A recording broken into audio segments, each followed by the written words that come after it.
네, 오늘 우리가 나눌 하나님의 말씀은 예레미야 1장 4절에서 8절까지 말씀입니다. 예레미야 1장 4절에서 8절까지 구약성경 1050쪽에 있습니다.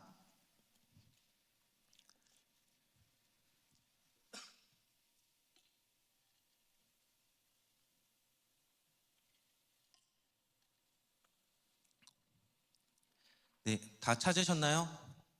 네, 우리 제가 한 절, 여러분들이 한 절 서로 교독하도록 하겠습니다. 제가 먼저 읽겠습니다. 여호와의 말씀이 내게 임하니라 이르시되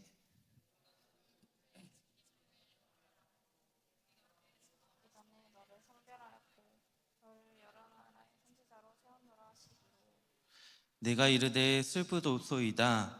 주 여호와여 보소서 나는 아이라 말할 줄을 알지 못하나이다 하니 여호와께서 내게 이르시되 너는 아이라 말하지 말고 내가 너를 누구에게 보내든지 너는 가며 내가 내게 무엇을 명령하든지 너는 말할지니라. 함께 읽겠습니다. 시작. 너는 그들 때문에 두려워하지 말라. 내가 너와 함께하여 너를 구원하리라. 나 여호와의 말이니라 하시고. 아멘. 네, 할렐루야. 반갑습니다, 여러분. 잘 지내셨죠? 네, 서로 한번 양옆을 쳐다보면서 인사했으면 좋겠습니다. 잘 오셨습니다. 빨리 하세요. 여러분들. 네, 서로 잘 오셨습니다. 예. 날씨가 또 이렇게 좀 안 좋아지고 있잖아요. 예, 우리 청년부가 또 날씨의 영향을 많이 받을 것 같아요. 날씨가 딱 안 좋아지면 교회 갈까?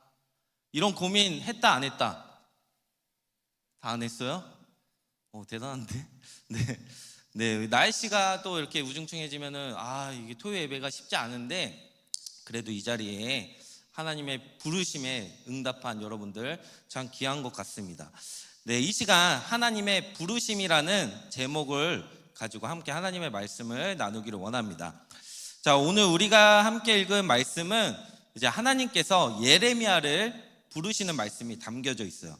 여러분 예레미야 아세요? 예레미야가 어떤 인물인지 알고 계신가요? 예, 예레미야를 지칭하는 대표적 말이 뭘까요? 네, 예레미야 하면 떠오르는 거 있어요? 뭐요? 좀 뭐 말하려고 한 거 아니에요? 네, 여러분들 눈물의 선지자 들어봤어요? 눈물의 선지자 예레미야 처음 들어봐요? 말 안 할 거예요? 네, 우리가 보통 예레미야 하면 눈물의 선지자라고도 말해요. 왜 그러냐면 이제 유다의 멸망과 백성들의 죄악들로 이제 너무 슬퍼서 정말 눈물로 기도한 선지자거든요. 하나님의 말씀을 전하는 동안 이제 많은 박해와 고난을 겪은 이제 고난의 선지자라고도 얘기하고 하나님께 회개하며 돌아올 것을 이제 강력하게 촉구했던 이 선지자예요. 이 예레미야가 정확하게 몇 살에 하나님의 부르심을 받았는지 성경에 기록되어 있지는 않지만 오늘 본문에서 예레미야가 자신을 아이라 이렇게 표현한 것으로 봐서는 매우 젊은 나이에 부르심을 받았을 것입니다. 저는 하나님의 부르심을 몇 살에 받았을까요, 여러분? 네, 별 관심 없겠지만 저도 이제 처음부터 목사가 꿈은 아니었어요. 네, 다른 거를 되게 하고 싶었고 다른 길을 가기 위해서 노력했던 사람인데 하나님의 부르심이 있었어요. 있었으니까 이 자리에 있었겠죠. 네, 그래서 저는 이 젊은 나이는 아니었고 그래도 좀 늦게 신학을 해가지고 네, 이 자리에 있습니다. 아무튼 이제 예레미야는 자신이 젊은 나이에 하나님의 부르심을 받게 되는데 오늘 우리는 하나님의 부르심이 무엇인지 그리고 우리가 그 부르심에 어떻게 응답을 해야 할지 오늘 말씀을 통해서 오늘날 우리 삶 속에서 하나님의 부르심을 느끼고 그 부르심에 응답하는 것이 얼마나 중요한지를 함께 생각해 보기를 원합니다. 하나님의 부르심을 받은 예레미야는 어떤 인물인지 우리가 한번 또 살펴보면 이제 기원전 7세기 말에 유다 왕국 이 아나돗에서 태어났습니다.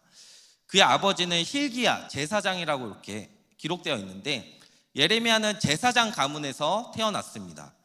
그가 태어난 이 아나돗은 예루살렘에서 북쪽으로 약 5km쯤 떨어진 곳이라고 해요. 그 위치에 이제 레위인들의 도시였어요. 이 레위인들의 도시는 이제 하나님을 예배하고 율법을 가르치는 중요한 역할을 했던 도시였기 때문에 이런 도시에서 자란 예레미야는 어릴 때부터 이제 종교적인 환경에서 자라왔습니다. 이제 예레미야는 남유다 왕국의 마지막 시기에 활동한 선지자였어요. 그의 사역은 요시야 왕 때 시작되어서 예루살렘이 바벨론에 의해 멸망할 때까지 이어졌습니다. 당시 유다는 이제 우상 숭배와 도덕적 타락으로 인해서 하나님으로부터 멀어져 있는 상태였고, 이런 상황 속에서 예레미야는 하나님의 말씀을 전하면서 이 백성들이 회개하고 하나님께로 돌아올 것을 이제 촉구했던 이제 선지자였어요. 우리가 오늘 본문을 우리가 함께 나누면서 하나님의 부르심에는 하나님의 크신 계획이 있다는 것을 우리가 알길 원하고, 또 오늘날 나를 부르시는 하나님께 우리가 어떻게 반응해야 하는지 정말 하나님의 부르심에 반응하는 자들이 되기를 소망합니다. 자, 오늘 말씀 4절에서 5절 우리 한 목소리로 한번 읽어보도록 할게요. 시작. 여호와의 말씀이 내게 임하니라. 이르시되 내가 너를 모태에 짓기 전에 너를 알았고 내가 배에서 나오기 전에 너를 성별하였고 너를 여러 나라의 선지자로 세웠노라 하시기로. 아멘. 네, 이 구절에서 우리는 하나님의 주권적인 계획과 부르심을 바라보게 됩니다. 이 5절 말씀에 하나님께서는 예레미야가 태어나기 전부터 그를 알고 계셨고 그를 특별한 목적으로 구별하셨어요. 내가 너를 모태에 짓기 전에 너를 알았고, 여러분 하나님께서는 예레미야를 태중에 이제 형성하기 전부터 이미 그를 아셨다라고 이렇게 말씀하고 있습니다. 여러분 우리가 이런 얘기를 할 때가 있어요. 제가 이런 얘기를 할 때가 있는데 아내한테, 제가 80년대 이제 그때 태어났는데 84년도생이에요 제가. 근데 88년도에 우리나라가 무슨 일이 있었는지 아세요? 88년도에 큰 행사 88 올림픽, 그 세대가 있어요? 없잖아요. 제가 그때 4살이었는데 저는 아직도 그 장면, 굴렁쇠가 굴러가는 그 장면이 기억이 나요. 그런데 저희 아내가 90년생이거든요. 네, 그때 우리 아내 만들어지지 않은 상태였어요. 그래서 제가 때로는 그거 88년도 올림픽도 못 본 세대이면서 막 이렇게 얘기하면 저희 아내는 그래 늙어서 좋겠다 이런 식으로 반응하거든요. 그래서 제가 중등부를 맡았을 때 2002년 월드컵생들이 있었나? 하여튼 뭐 그랬어요. 너무 놀랍잖아요. 우리가 여러분들 뭐 때로는 아유 너 만들어지지 않을 때야 막 이렇게 농담도 하곤 하는데, 여러분 어쨌든 이 예레미야가 만들어지지도 않았을 때 하나님께서는 이 태중이 형성되기 전부터 예레미야를 알고 계셨다라고 말씀합니다. 여러분 이것이 의미하는 바가 뭐겠어요? 네, 우리 하나님은 전지전능하시다라는 것입니다. 하나님은 모든 것을 아시며 우리의 존재와 삶의 계획을 미리 알고 계십니다. 네, 88 올림픽은 저는 봤지만 우리 아내가 태어나지 않았지만 우리 하나님께서는 그 계획을 가지고 또 우리 아내를 이 땅에 태어나게 하셨겠죠.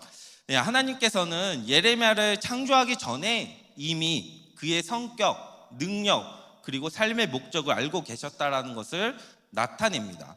그리고 5절에 내가 배에서 나오기 전에 너를 성별하였고 라고 말씀하고 있습니다. 여기서 성별하였다라는 말은 거룩하게 구별하였다라는 뜻이 있습니다.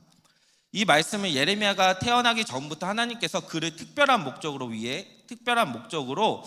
구별하셨다라는 것을 의미하고 있어요.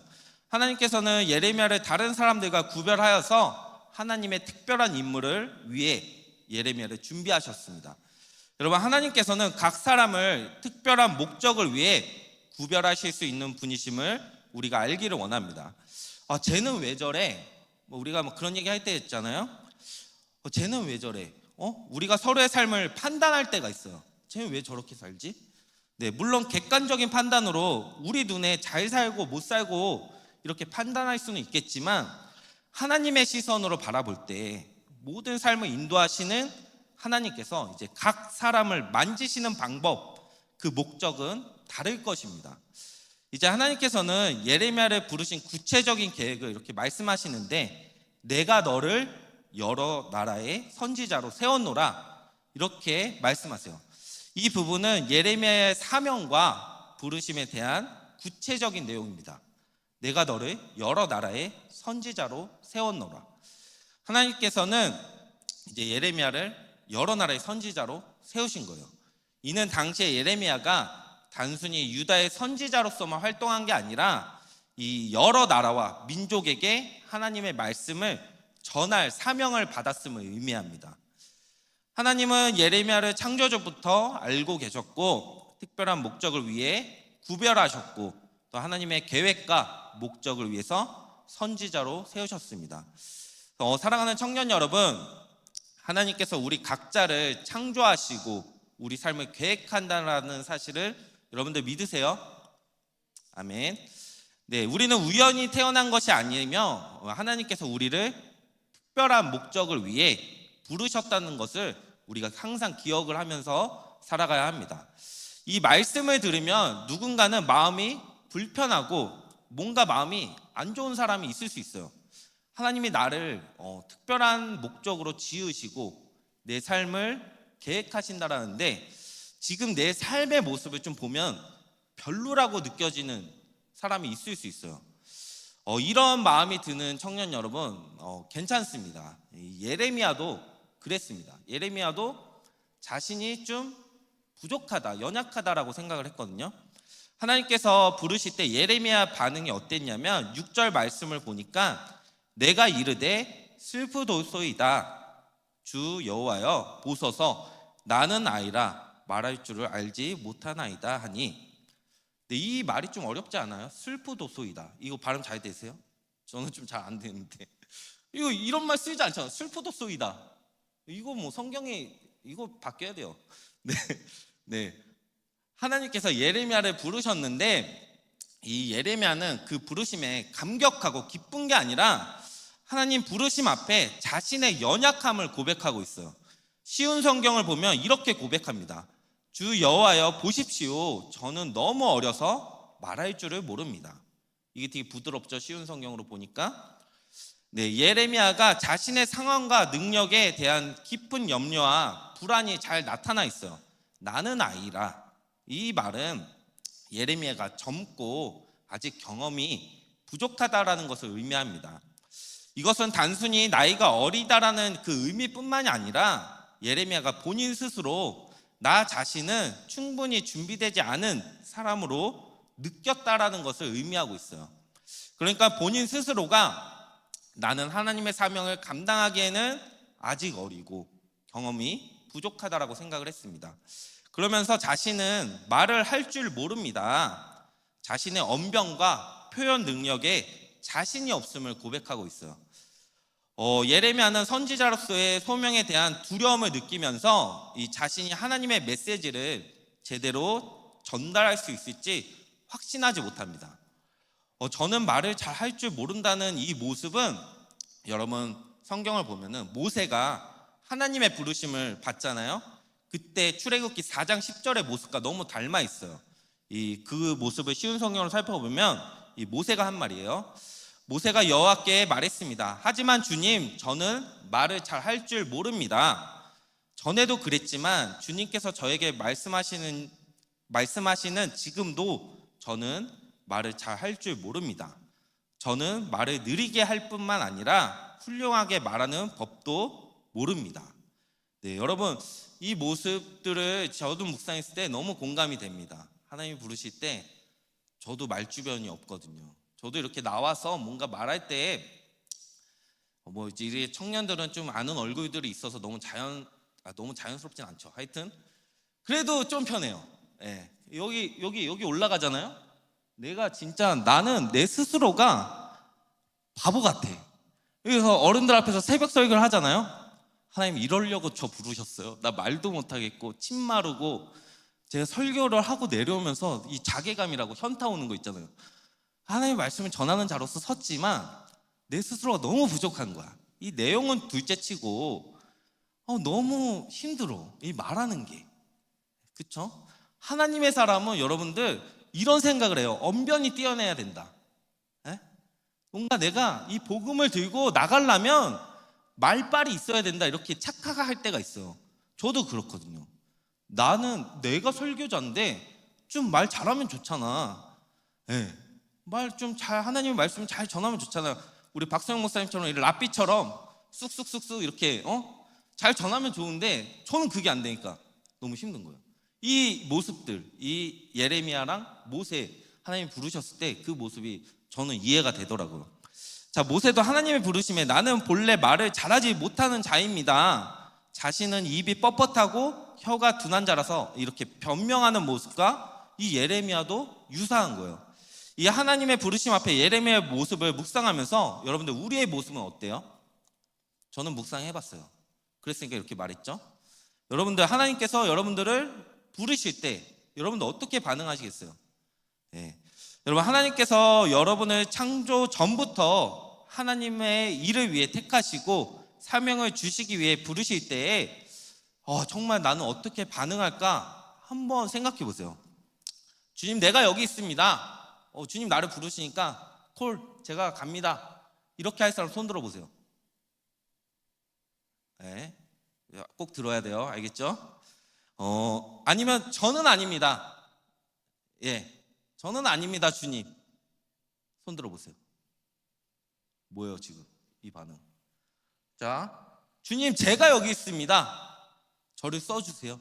손 들어 보세요. 뭐 이렇게 자신이 없어요. 자, 아닙니다. 저는 주님 이 부르심을 걷어주세요. 저는 아니에요. 손 들어 보세요. 뭐 하자는 거예요?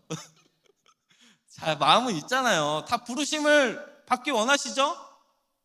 아멘. 청년의 때에 하나님의 부르심 받기 원하시죠?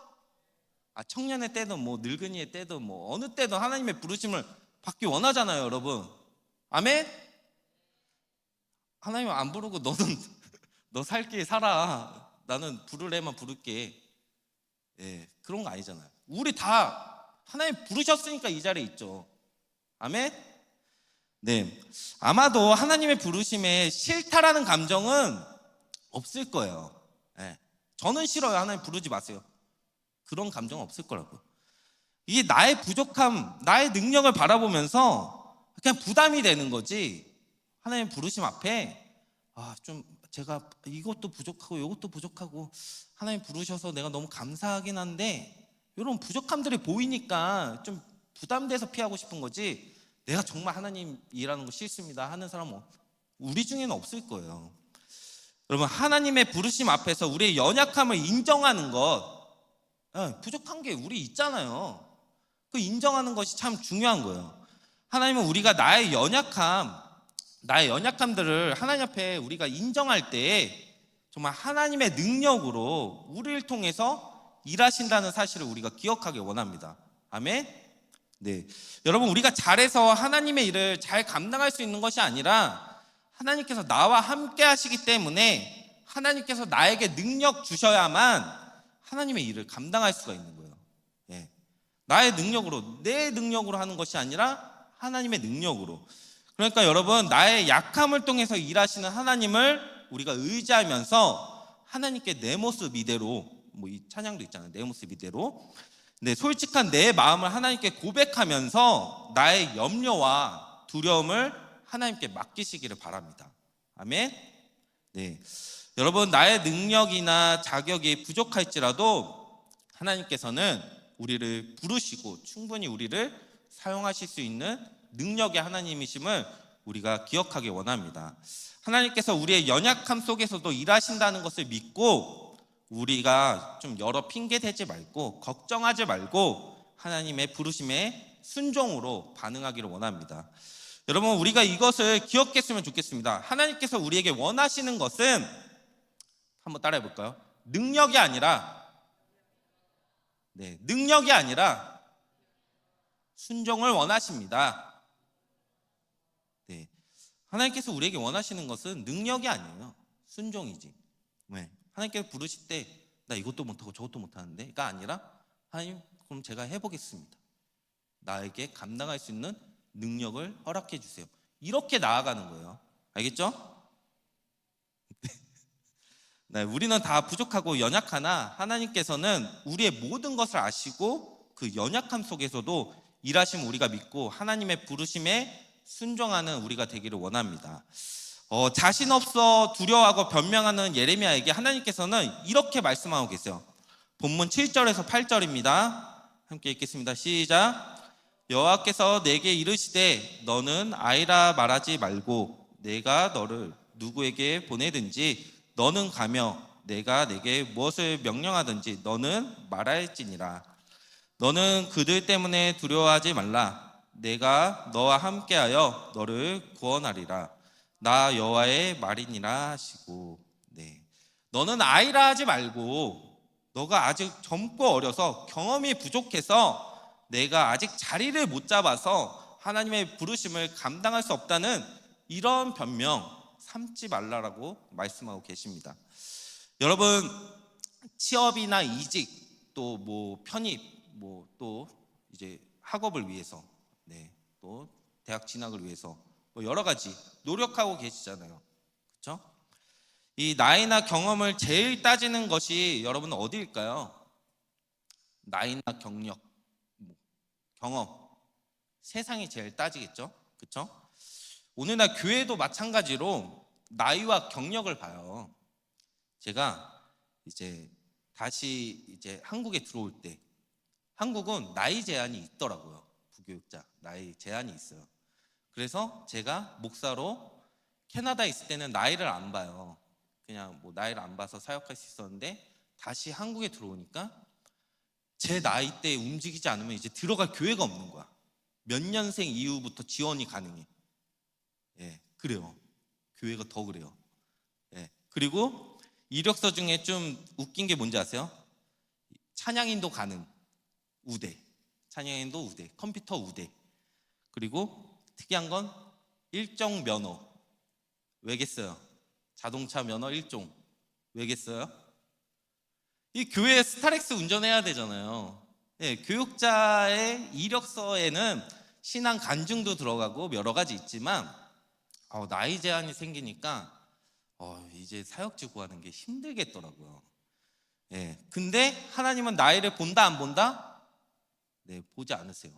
이 세상은 여러분들의 경력, 나이, 이제 뭐 스펙, 얼마나 뭐 이렇게 꾸준히 일했는지 이 종이 하나로 판단하잖아요. 그렇죠? 여러분들이 어디를 뭐 일하고 싶어도 여러분들이 검증할 게 뭐가 있겠어? 이 종이 서류예요. 근데 하나님은 그런 종이 서류 보지 않으시죠. 네, 하나님이 들었으시면 여러분들, 그러니까 이게 우리가 세상적 일이 아니라 하나님의 일을 말하는 거예요. 네, 하나님은 여러분들을 어디서든 사용하실 수 있는 분이심을 여러분들 기억하기를 원합니다. 여러분, 우리가 정말 힘든 세상에서 살고 있어요. 진짜 빡빡한 세상에서 살고 있단 말이에요. 예, 근데 하나님의 부르심에는 나이나 경력이 필요 없습니다. 하나님께서 중요하게 생각하시는 것은 여러분들 아까 얘기했듯이 우리의 나이나 경험보다는 우리의 순종과 헌신을 더 중요하게 여기고 계세요. 여러분, 하나님의 부르심에는 각자의 삶에서 다 다를 거예요. 누군가는 젊은 나이에, 누군가는 좀 늦은 나이에, 누구는 정말 개인적인 성장을 위해서, 정말 변화를 위해서 하나님이 부르실 수도 있고 하나님의 사람으로 변화시키기 위해서, 네, 또 누군가는 교회 공동체, 또 내 삶의 그 터를 바꾸기 위해서 그 사람을 사용하실 수도 있고, 누군가 직장, 뭐 학교, 나를 통해서 부르실 때는 다 하나님의 부르심의 계획이 있는 거예요. 내가 속한 그 환경 가운데서 하나님께서 주신 나의 달란트로 다양한 분야에서 하나님의 영광을 위해서, 하나님의 영광을 나타나기 위해서 부르실 수도 있습니다. 우리가 부르심을 생각할 때는 내가 하나님의 부르심이 느껴지면 이런 착각을 할 때가 있어요. 나 신학교 가야 되나? 내가 갑자기 전공을 바꾸고 내 은혜 너무 받아가지고 내가 주의 길을 가야 되나? 주변에서 기도하는데 너 사역해 볼래? 너 진짜 사역해 볼래? 뭐 이런 소리 많이 듣잖아요. 정진찬 저런 친구들은 홀리해가지고 막 그런 얘기 많이 듣는단 말이에요. 근데 여러분들, 그 부르심이 꼭 사역을 위한 부르심이 아니라 각자의 삶에서 하나님의 영광을 나타나기 위해서 하나님의 뜻 가운데 여러분들의 삶의 터전에서 하나님의 나라를 위해서 하나님의 일을 위해서 부르시는 거예요. 왜? 부르신다고 다 신학교 가면 안 되는 거예요. 알겠죠? 정말 기도 많이 해보셔야 돼요. 알겠어요? 네. 정말 우리가 그런데 세상의 기준에서 나를 바라볼 때 그 기준의 모습이 나랑은 맞지 않는 것 같이 느낄 때 그 기준이라는 게 있잖아요. 근데 그 기준에 내가 못 미치고 내가 맞지 않는 것 같아. 그러면 우리의 모습이 어때요? 좀 낙심되어지잖아요. 때로는 하나님의 부르심에 응답은 해야 되는데 하나님의 부르심이 좀 기준이 높은 것 같아. 내가 하나님의 일을 할 수 있을까? 네, 내가 못할까 봐 두려워 시도조차 안 할 때가 있어요. 네, 전도하자고 우리가 이렇게 부름 받고 우리가 사명을 받았는데 전도하면은 이거 뭐 어떻게 해야 되지? 너무 어려운 거 아니야? 그 기준은 너무 높게 잡는 거야. 그쵸? 전도 어려워요? 전도 해보셨죠? 전도 어렵죠. 근데 우리가 때로는 이 전도의 기준을 너무 또 우리 수준에서 높게 잡아가지고 더 어렵게 느껴지는 것 같아요. 그냥 던지면 되는데, 말해보면 되는데, 교회 가자, 그렇게 말하는 게 어려워요? 네, 그 기준에서 보면 쉽잖아요. 근데 얘가 더 생각하는 거죠. 기준 높게. 얘가 이 말하면 나랑 이제 절교하는 거 아니야? 나 이렇게 얘기 안 하는 거 아니야? 이 기준들을 우리가 막 높인다고. 여러분들 근데 하나님만을 우리가 바라보면은 일단 해보면 돼요. 기준 보지 말고 하나님을 바라보면서 일단 그렇게 부르심대로 하면 돼요. 하나님만 바라보면은 그렇게 부르신 대로 살아가는 나를 발견하게 돼요. 네. 주저하고 있는 예레미야에게 하나님께서는 이렇게 말씀하시면 함께 동역하기를 원하십니다. 마지막 8절 말씀이에요. 8절 말씀입니다. 우리 함께 읽어보도록 하겠습니다. 너는 그들 때문에 두려워하지 말라. 내가 너와 함께하여 너를 구원하리라. 나 여호와의 말이니라 하시고. 네, 하나님께서는 예레미야에게 두려움을 극복하고 담대하게 사명을 감당하도록 이렇게 격려를 친절하게 아주 격려를 해주고 계세요. 너는 그들 때문에 두려워하지 말라. 여기서 그들이 누구냐면 이제 앞으로 하나님의 말씀을 선포할 때 마주하게 될 사람들이 있을 거 아니에요. 그가 예언할 대상인 유다 백성과 지도자들 또 그리고 그의 메시지를 반대하거나 이제 적대할 사람들을 의미하고 있는 거예요. 계속해서 예레미야는 자신이 어리고 경험이 부족하니까 자신이 말할 때 반대할 사람들 이 반대와 적대감을 두려워했습니다. 그러나 하나님은 그가 두려워하지 않도록 명령하시고 그를 격려해 주고 계시는 거예요. 이 격려는 그가 혼자가 아니라는 것을 하나님께서 이제 상기시켜 주고 계십니다. 내가 너와 함께하여 이렇게 하나님의 임재와 동행을 약속하시며 이제 예레미야가 사명을 수행할 때 하나님께서는 그와 함께 계시며 그를 보호하실 것을 약속해 주고 계십니다. 여러분, 나는 능력 없지만 내 곁에 능력 있는 사람이 딱 동행한다면 어떤 기분이 드실 것 같으세요? 나는 진짜 잘 못해. 근데 좀 잘하는 친구랑 동행을 해. 그러면 여러분들 괜히 나도 잘하는 것 같지 않아요? 안 그래요? 주변에 잘하는 사람들이랑 한번 다녀보세요. 네, 든든해요. 문제가 터져도 얘가 해결해 줄 것 같고, 네, 그런 친구 있잖아요. 좀 같이 있으면 그냥 나는 좀 편한. 네, 여러분들 하나님께서는 예레미야와 함께 하실 뿐만 아니라 그를 구원하시겠다라고 이렇게 약속해 주고 계십니다. 이게 친구 이상으로 얼마나 든든한 존재예요. 하나님께서 우리와 함께 계신다는데, 그쵸? 네. 우리가 막 진짜 나 혼자 하는 것 같을 때 좀 불안하잖아요. 누군가 같이 하면 너무 또 힘이 되고, 근데 하나님은 우리와 항상 함께 하신대요. 이 사실을 떠올리면 그냥 하면 돼요. 네, 그렇더라고요. 제 얘기를 하면 좀 길어지니까 안 하려고 하는데 조금만 살짝만 할게요. 저도 일단은 부르심을 받았으니까 이 자리에 있겠죠. 근데 제가 한다라고 생각하면 못하는 게 너무 많아요. 네, 찬양 인도도 찬양 인도 하다가 잘린 건 아닌데 안 시키더라고요. 새벽에 저도 인도 한번 해봤어요. 찬양 인도. 근데 그다음부터 인도하라는 말이 안 나왔어요. 다행이죠? 네.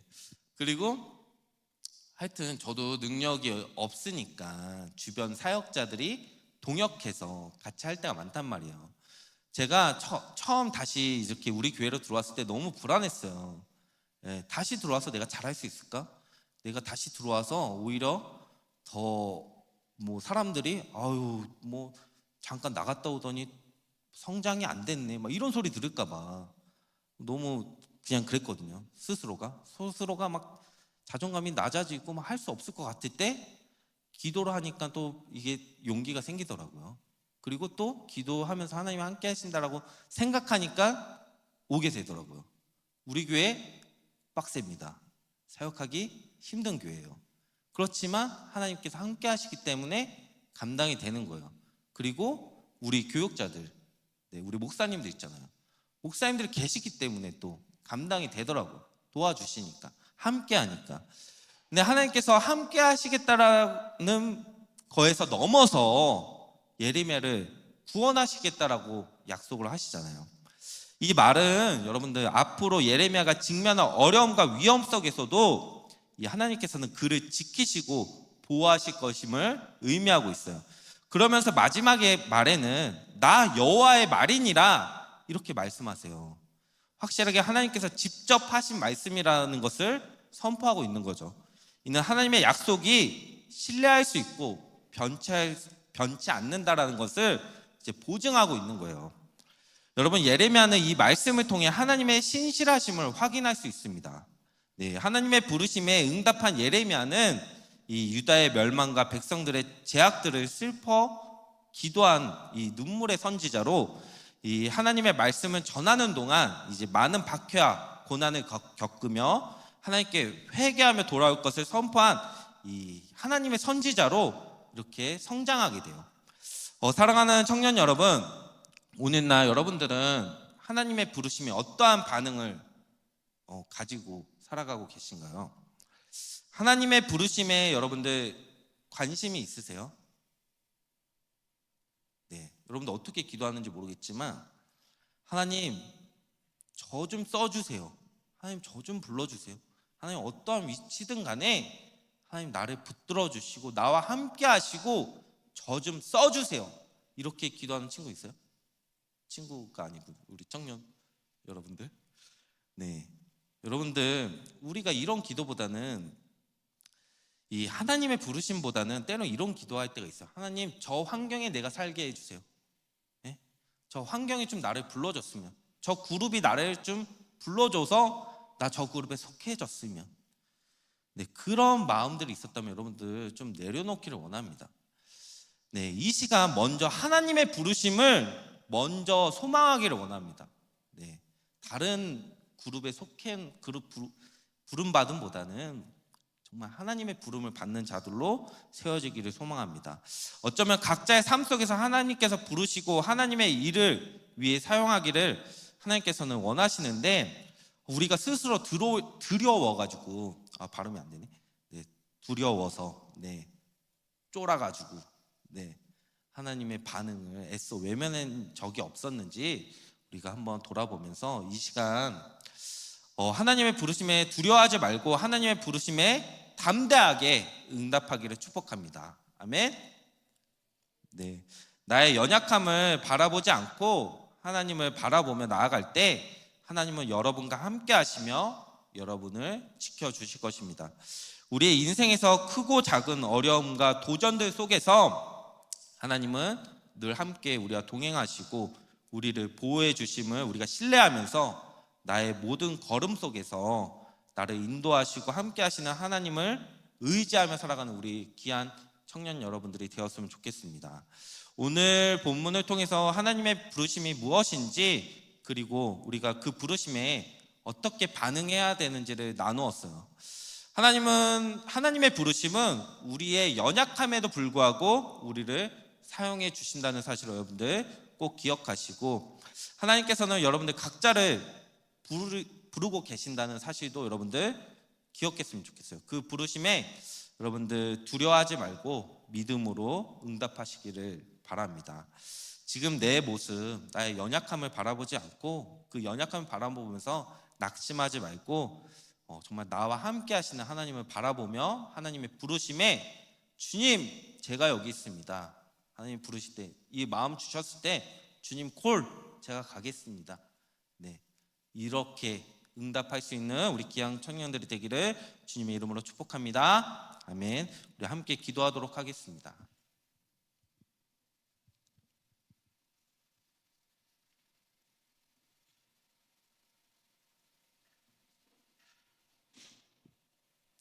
우리 이런 마음으로 함께 기도했으면 좋겠어요. 일단은 부르심에 대해서 많이 생각해 보면서 우리가 교회에서 부를 때도 많잖아요. 우리 뭐 행사하거나 뭐 여러 가지 교회에서 부를 때도 많아요. 근데 이게 사람이 부른다고 느껴지면 귀찮아. 안 그래요? 이 토요일 날 예배 드리는데 목사님들이 오래, 전도사님이 오래. 그럼 왠지 핑계대고 안 갈 수 있을 것 같아. 왠지 내가 귀찮으면 안 가도 될 것 같아. 그 부르심에는 응답을 안 해도 될 것 같아. 근데 여러분들 하나님의 부르심으로 생각해 보자고요. 하나님의 부르심에 여러분들 진짜 어떻게 응답하시겠어요? 진짜 이제는 이 고민을 좀 많이 하면서 신앙생활 하셔야 돼요. 부모님 따라다녀서 내가 기독교인이 아니라 이제는 이 신앙 하나님 앞에서 1대1로 서는 거예요. 이제 청년이잖아요. 언제까지 제가 알던 중학생의 모습으로 살아갈 거예요? 제가 기억하고 있던 중학생들의 모습으로 청년이 되어서 지금도 살아가고 있을 거냐고요. 하나님의 부르심에 여러분들 응답하시기 원해요. 더 이상 교육자들한테 끌려다니지 말고 연락해서 와라 이 응답함에 지금 부르심에 이렇게 끌려오지 말고 하나님의 부르심에 끌려오는 여러분들 되게 원합니다. 그게 정말 믿음으로 담대함으로 내가 이 시험 기간에 예배 드려야 되는 거 아는데 내가 이거 시험 기간에 교회에 가면 하나님 부르시는데 내가 이거 가면 나 이거 시험 망할 것 같은데 이렇게 자꾸 그렇게 재지 말고 순종하기를 원합니다. 우리가 그러한 마음, 하나님 나의 연약함 주님 아시죠? 하나님 부르실 때 하나님 어디든 나를 부르신다면 내가 그 믿음 가지고 담대하게 나아가는 그 순종, 믿음 허락해달라고 이 시간 함께 기도하도록 하겠습니다. 기도하시겠습니다. 하나님 아버지 감사합니다. 하나님 이 시간 가운데 우리에게 말씀하여 주심에 감사를 드립니다. 하나님의 부르심 앞에 우리가 어떻게 응답하고 있었는지